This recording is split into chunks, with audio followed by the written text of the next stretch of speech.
This just in, Tommy. This is a segment where we show you and do a walk around of the newest vehicle, the long-term test vehicle that we just got in, and it's this, Tommy. It's a new RZR. Which one is it? Yeah, the Pro XP4. And which one does it replace? Well, we had the previous Turbo S.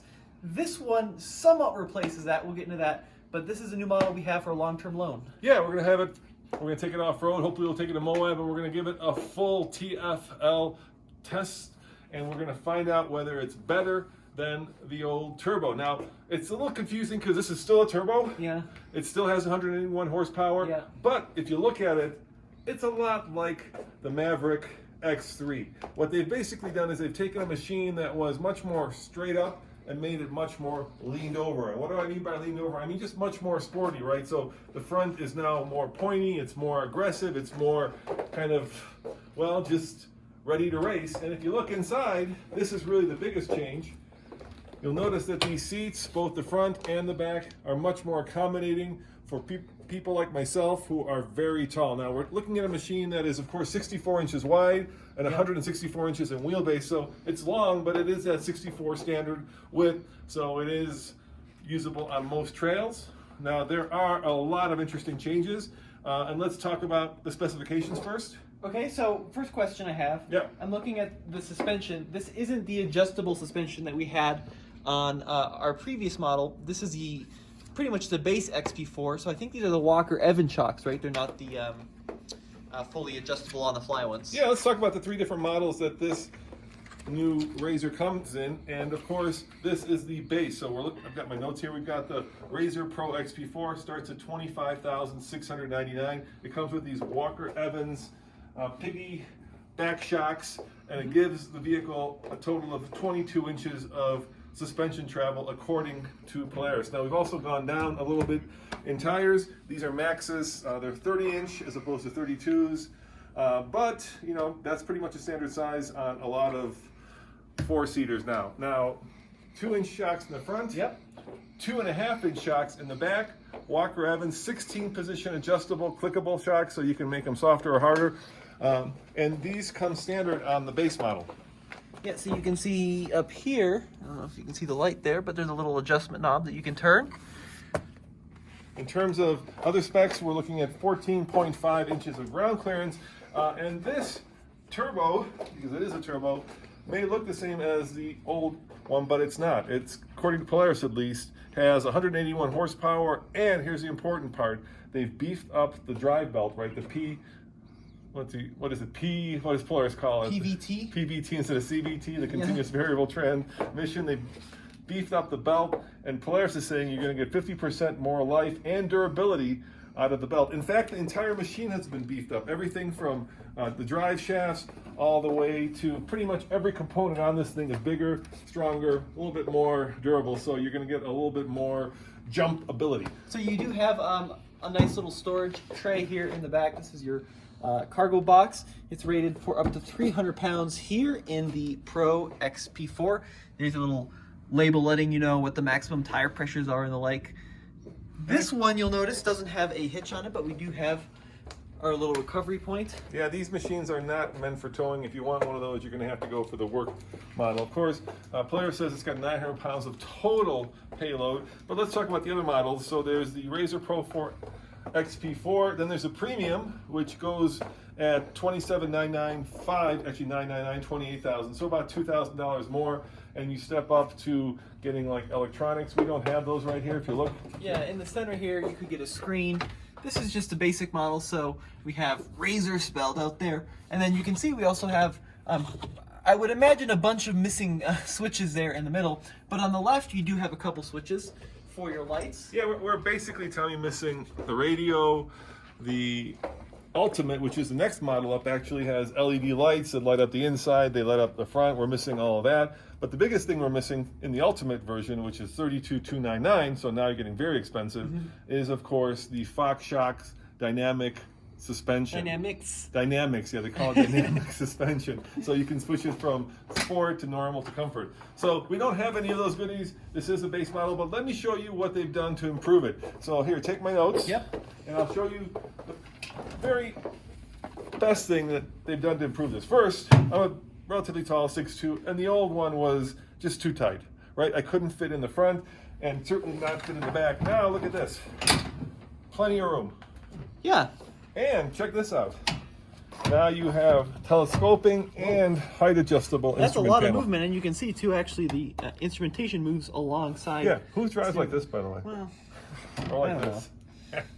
it's funky, but it's nice having all that adjustment. But tell me the biggest thing that well, once again, the seatbelts are still mind-bogglingly complicated. But let me show you. Don't say the comment section's gonna rip you a new one if you say mind-bogglingly. Look, there's 4 adjustments. They're easy. 4 adjustments. No, they're just harnesses. These are race car driver seatbelts. I promise you, if you guys have kids and you need to strap them into these seatbelts, it's going to take you 15 minutes to get them strapped in the back. And God help you if you have to actually switch drivers. But you're missing the big point here. They're actually retracts now. Yeah. So if you look through, actually on the bottom, through your crotch, I'm not sure you want to show that, but there's actually this belt continues all the way back to retract. Here, let me show you. So I have to reach to get my cold beverage. Look at that. Oh. I can now do that. How cool is that?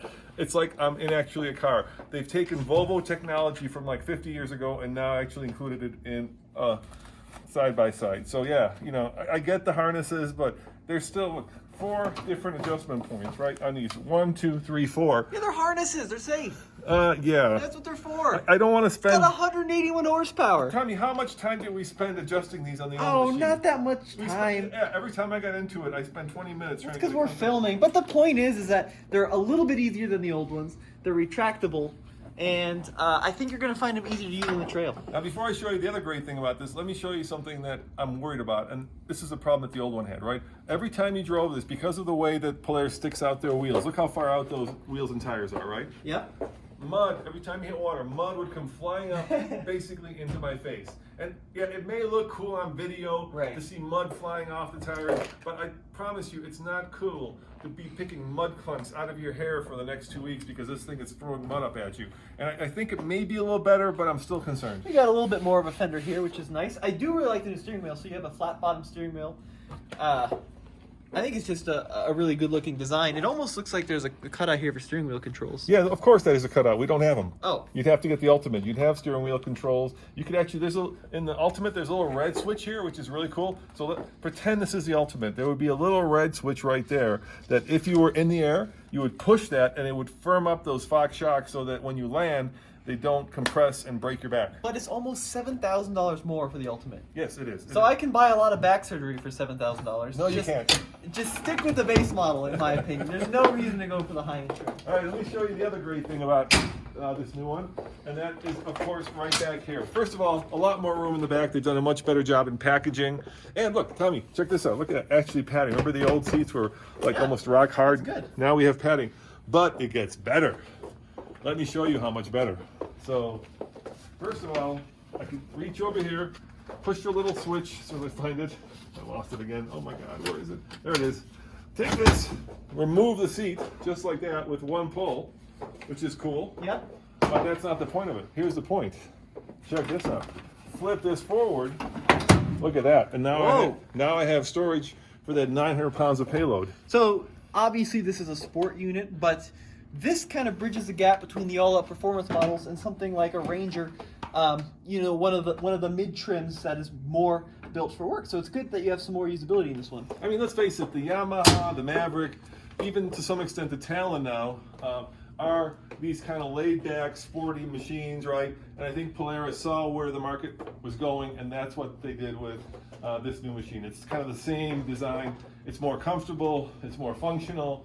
It's just a lot more of an everyday usable machine. Yeah, look, you got all sorts of storage bins too on this one. So you've got one up top, which is perfect for your cell phone and stuff. You also have a glove box there in the middle, of course. A nice big juicy grab handle here. Adjustable as well. Yeah. Yeah, on the side. Is that what these little guys are for? Yeah, that's adjustable. Oh, that's cool. Yeah. I imagine these pop out, right? Or in. Or I think they're out. Oh, okay, there you go. Yeah.